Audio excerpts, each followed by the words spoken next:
আসসালামু আলাইকুম। Congratulation Iran. আর ইরানের যারা পাগলা ফ্যান ফলোয়ার আছেন, আজকের এই ভিডিওটা আমাদের প্রত্যেকের বিজয়, কারণ আমরা প্রত্যেকের জায়গা থেকে যার যার মতো করে ভূমিকা পালন করেছি। আপনিও এর গর্বিত অংশীদার, কারণ ইরানের 10 দফা দাবি পুরোটাই এই মুহূর্তে মেনে নিয়েছে মার্কিন যুক্তরাষ্ট্র।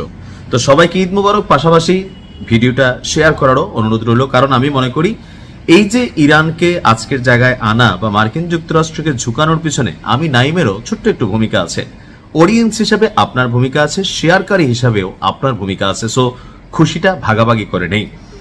আজকে আপনারা জানেন যে কিছুক্ষণ আগে আমরা যে খবর পেলাম যে মার্কিন যুক্তরাষ্ট্র এবং ইরানের মধ্যে একটা যুদ্ধবিরতির চুক্তি হয়েছে। এখন মেইন কারণ কোনটা? ইরান কেন হঠাৎ করে যুদ্ধবিরতির চুক্তি মানলো? কারণ ইরানের যে 10টা দফা ছিল, সেই 10 দফা দাবি মার্কিন যুক্তরাষ্ট্রের প্রেসিডেন্ট ডোনাল্ড ট্রাম্প মেনে নিয়েছে। উপায় ছিল না, ঠেলার নাম কি? বাবাজি। পৃথিবীর যেই প্রান্তে থাকুক, যাতে তো মানুষ, তাই না? মানুষের ঠেলা দিলে সে বাপ বাপ ডাকে। তো আলোচনার টেবিলে ইরানের 10 দফা কি শর্ত ছিল, যেটা মার্কিন যুক্তরাষ্ট্র চাটতে হইল? নাম্বার 1, আমেরিকা আর ইরানে কোনো ধরনের আক্রমণ করবে না, এটার ওয়াদা দিতে হবে, অর্থাৎ লিখিত চুক্তি থাকতে হবে। নাম্বার 2, হরমুজ প্রণালী নিয়ে মার্কিন যুক্তরাষ্ট্র যে প্ল্যানটা ছিল যে এটার নিয়ন্ত্রণ ইরান এবং আমেরিকা যৌথভাবে করবে, কিন্তু বাস্তবতা হচ্ছে ইরান বলছিল নো, এটার নিয়ন্ত্রণ আমাদেরই থাকবে। তো দিন শেষে এখানেও ইরানের দ্বিতীয় শর্ত ছিল হরমুজ প্রণালীতে একচ্ছত্র নিয়ন্ত্রণ থাকবে ইরানের হাতে। নাম্বার 3, যেটা ছিল মূল যুদ্ধের কারণ, ইউরেনিয়াম, অর্থাৎ পারমাণবিক সক্ষমতা ইরানের যেটা, তো ইরান ইউরেনিয়াম সমৃদ্ধ করার, অর্থাৎ এই কার্যক্রমগুলোকে চালিয়ে যাওয়ার, ইউরেনিয়ামের পরিমাণ আরো বাড়ানোর যে অধিকার, এটা আমেরিকাকে মেনে নিতে হয়েছে। নাম্বার 4, নিষেধাজ্ঞা প্রত্যাহার এবং বিদেশে আটক থাকা সম্পদ মুক্তি।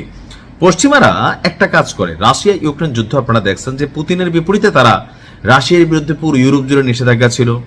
রাশিয়ার অনেক কিছুতে তারা আপনার যে সম্পদগুলা বা বিভিন্ন ধনকুবের যারা আছেন বা অ্যাসেট যেগুলো আছে বিদেশের মাটিতে, এগুলোকে জব্দ করছিল। তো ইরানের ক্ষেত্রে একই কাজ করছে, নিষেধাজ্ঞা দিছে। ইরান বলছে এগুলো প্রত্যাহার করতে হবে, তাদের যে সম্পদগুলা কুক্ষিগত করছিল ইউরোপ আমেরিকার বিভিন্ন দেশে, এগুলোকে ছেড়ে দিতে হবে।